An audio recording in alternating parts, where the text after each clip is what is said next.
For today's travel diary, I'm taking you back to a place where everyone seems to fall in love and never wants to leave. In under 48 hours, we'll explore and find out if the island magic is still real or is it literally turned into a curse. Welcome to Tapos na yung sunrise.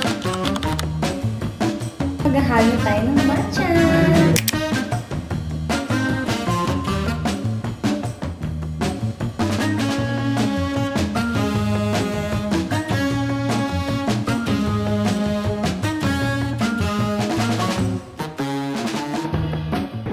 I can't believe it's been 2 years since we last went to Siargao, and wow, plane tickets to the island have gotten so expensive. That's why for this trip, we tried a new way to get here. From Manila, we took an hour flight to Butuan. From the Butuan airport, it was 2-hour drive to get to Surigao City Port, although sometimes it can take up to 3 hours depending on the traffic. From there, we took a 2-hour ferry to Dapa Port in Siargao. It was a nice experience trying out a new route, and it was definitely way more affordable. But honestly, it took a lot of time and the transfers were really tiring for me, so it's still way more convenient to just fly direct. I just really hope flights to Siargao improve and that they don't keep getting more expensive, especially for us Filipinos.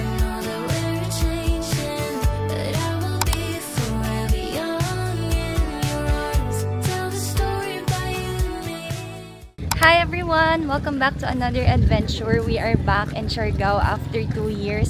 And this time, nag-try tayo ng other way kung paano pumunta dito. Before kasi nagda-direct flight tayo, diba? But since sobrang mahal ng mga flights, tinry namin yung flight to Butuan. And then, sumakay kami ng ferry papunta dito sa Siargao.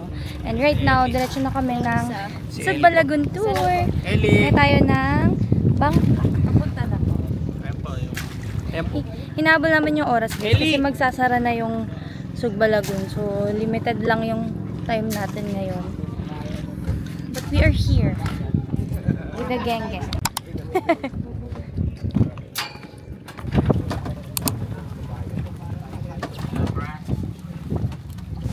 Close my eyes and I was dreaming.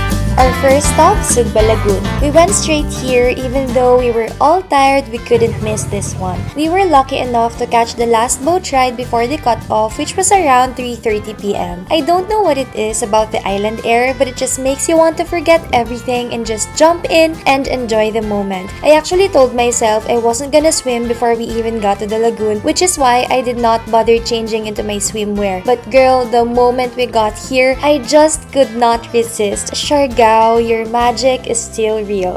Hi everyone! We are back in Sugbalagun and grabe, nag-jump ako with my clothes on. Ayoko talaga sana mag-swimming kasi straight from biyahe kami na pumunta dito, pero hindi ko natiis kasi sobrang majestic ng vibe ngayon. Unlike ng mga unang punta natin, ngayon walang tao. Kasi parang kami na yung last boat na pumunta dito ngayong araw. May cut-off kasi sila. I'm not sure if 4 p.m. or 3:30. Pero nagsasara si Sugbalagun. And today is Monday. So, mas less talaga yung tao. And yes, sobrang saya. Thank you, Lord. Nakabalik tayo.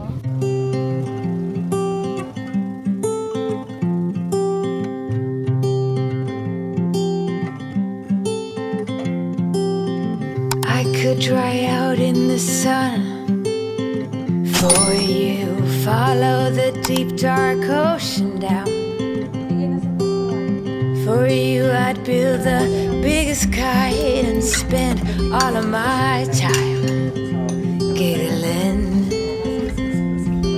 Daydreaming is my new middle name. Sorry, hindi ko kayo na-update guys after namin mag-Sugbalagun. Pero nag-check-in na kami sa Maharlika. And yes, naglalakad kami ngayon ni JC along General Luna. And grabe, sobrang lively pa din.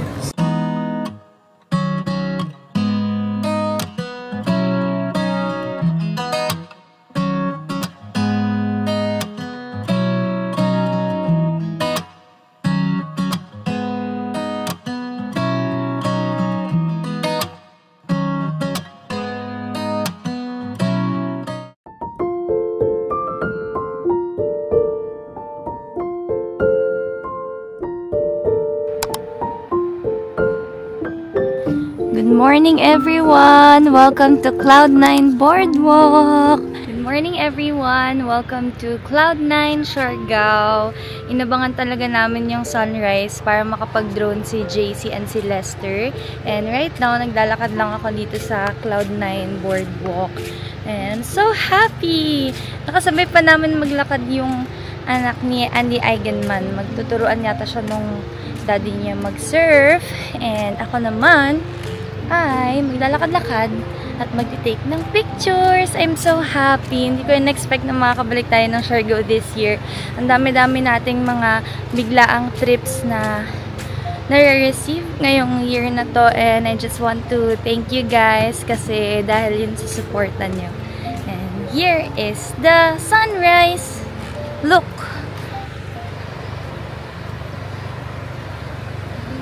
Kasama ko si Desa. Hi, Desa! Nakita mo si Lilo? Lilo. Ang ganda.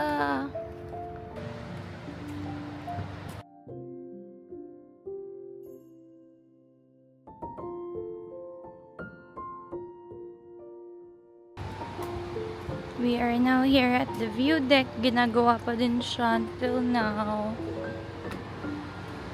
Ayan.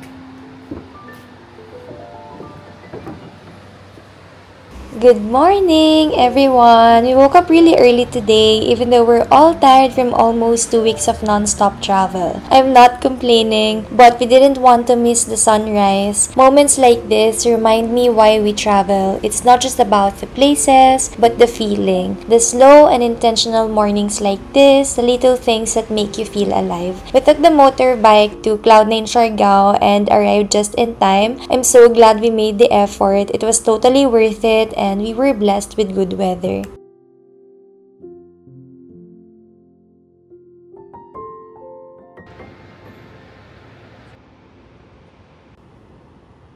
Good morning guys! Tapos na yung sunrise. Nakita niyo naman.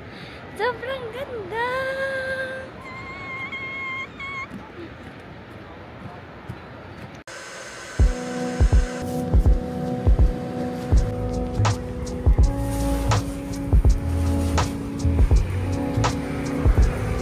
Grabe, binalikan talaga namin to. I miss this breakfast place. Naalala niyo ba before, kailangan pa natin magpa-reserve and maghintay ng seat kapag kakain dito. But now, we are here. Same pa din yung quality, masarap yung mga drinks, big pa din yung servings, and the only thing that changed is that nasa heaven na yung chubby dog nila dito. I'm quite sad, but still grateful to be here.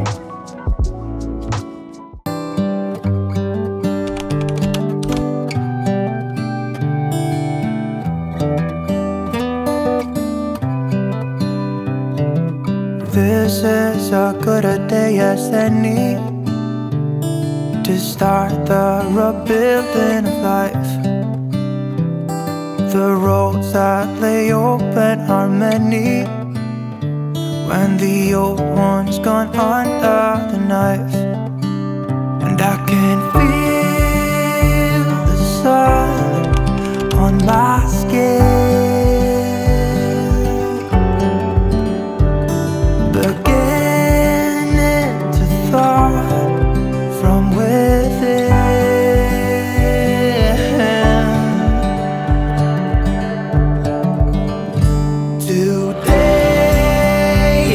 tomorrow. There's no time to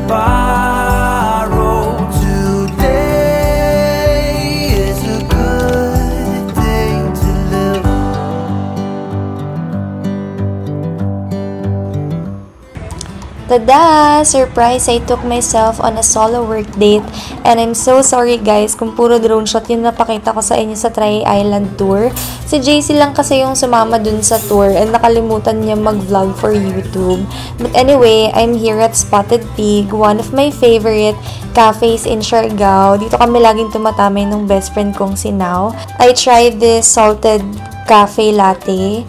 I forgot what it's called, pero masarap siya. And then after that, I went straight to Sev to meet Dessa and Jeddah Hey. Masarap pa rin yung Sev, grabe, pero sobrang busog na kasi ako sa kinain ko. So, nakikain na lang ako. And then, we went straight here to a secret matcha spot that we discovered. Actually, si Dessa talaga yung nakadiscover nito. It's a hidden matcha corner malapit sa Siargao Cloud9. They just opened this year and super cute ng ambience nila dito. Light lang, ang cool nung barista, and I'm happy with this find kasi masarap yung matcha nila. And also, nagkaroon pa kami ng chance to whisk our own matcha since kami lang yung tao doon, so nakikipagbiroan sa amin yung barista and he taught us how to whisk our own matcha. I highly recommend the Halo Matcha. This is not sponsored guys, nagustuhan ko talaga yung overall experience namin, and I even got a matcha t-shirt from them na maganda din yung quality. While editing this video, I just realized na yung moment na na-spend namin dito sa matcha cafe na to is that sobrang light and puro tawa lang yung ginawa namin. Yung reel mo, nagreklamo ka lang. Ito tayo ngayon sa Halo Matcha at maghahalo tayo ng matcha. Cute. Ganito? Very good ka, no? Oh.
To end the day, we hopped on our motorbikes and rode out to Maasin River. We flew the drone for a bit, tried some snacks, and just enjoyed the moment watching locals and tourists having the time of their lives. So is the Siargao magic still real, or has it turned into a curse? Honestly, I still felt the magic. The stunning beaches, the peaceful lagoons, the lively little cafes, they're all still here. But I also saw the other side. Locals facing rising costs, some even struggling to stay in their own homes. It's a reminder that this island isn't really ours. We're just lucky to experience it. So if you come here, make sure to respect the people, support the local businesses, and help protect this beautiful place. That's the real magic, enjoying Siargao while helping keep it special for everyone.